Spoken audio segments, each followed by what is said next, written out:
Hello friends, ఈరోజు నేను జ్వాలాముఖి అమ్మవారి శక్తిపీఠ దర్శనానికి రావడం జరిగిందండి. నేను అంతకుముందు కూడా చాలా అమ్మవారి శక్తిపీఠ దర్శనానికి వెళ్ళాను. కానీ జ్వాలాముఖి అంటే 9 జ్వాలలను చూడగానే అమ్మవారిని చూసినట్టుగా నాకు అనిపించింది. అంత అద్భుతంగా జ్వాలాముఖి అమ్మవారు మనకు దర్శనమిస్తుందండి. జ్వాలాముఖి అమ్మవారి శక్తిపీఠం మన భారతదేశంలోని అత్యంత పవిత్రమైన 51 శక్తిపీఠాలలో ఒకటిగా విరజిల్లుతుంది.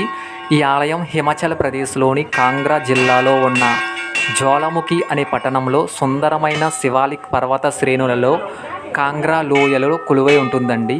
ఇక్కడ అత్యంత పవిత్రమైన మరియు అద్భుతమైన విశేషం ఏమిటి అంటే, ఈ ఆలయంలో అమ్మవారికి ఎలాంటి విగ్రహం ఉండదు. గర్భగుడిలోని రాతి పగల్లో నుండి నిరంతరం సహజంగా వెలువబడి 9 అగ్ని జ్వాలలనే భక్తులు అమ్మవారి రూపంగా భావించి పూజిస్తారు అండి. దక్షయజ్ఞం అనంతరం సతీదేవి ఆత్మాహుతి చేసుకున్నప్పుడు శివుడు ఆమె మృతదేహాన్ని మోస్తూ తీవ్ర ఆగ్రహంతో విశ్వమంతా తాండవం చేస్తాడు అండి. జగత్ కళ్యాణం కోసం విష్ణుమూర్తి తన సుదర్శన చక్రంతో సతీదేవి శరీరాన్ని 51 భాగాలుగా ఖండించగా ఆమె నాలుక ఈ ప్రాంతంలోని పడిందని పురాణాలు చెబుతున్నాయి అండి. అందువల్ల దీన్ని జ్వాలాముఖి మంటలో వెలువడే ముఖం అని పిలుస్తారు.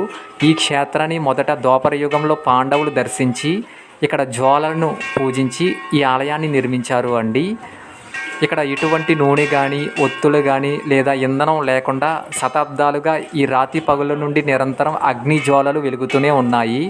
శాస్త్రవేత్తలు ఏం చెప్తారు అంటే, భూగర్భ సహజ వాయువు లీక్ అవ్వటం వల్ల ఈ మంటలు వస్తున్నాయని చెబుతారు. కానీ ఈ వాయువు ఎక్కడ నుండి వస్తున్నది అనేది వాళ్ళు కూడా కనిపెట్టలేకపోయారు అండి. ఇది ఒక రహస్యంగానే మిగిలిపోయింది.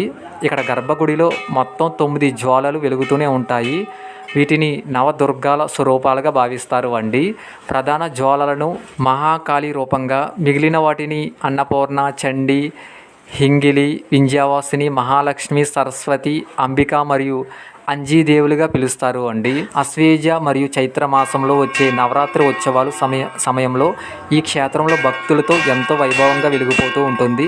ఫ్రెండ్స్, మీరు నా వీడియోని లైక్ చేసి, కామెంట్ చేసి, సబ్స్క్రైబ్ చేసి నాకు సపోర్ట్ చేయండి. ఫ్రెండ్స్, ప్లీజ్ సబ్స్క్రైబ్ మన YouTube channel RR Godavari Telugu.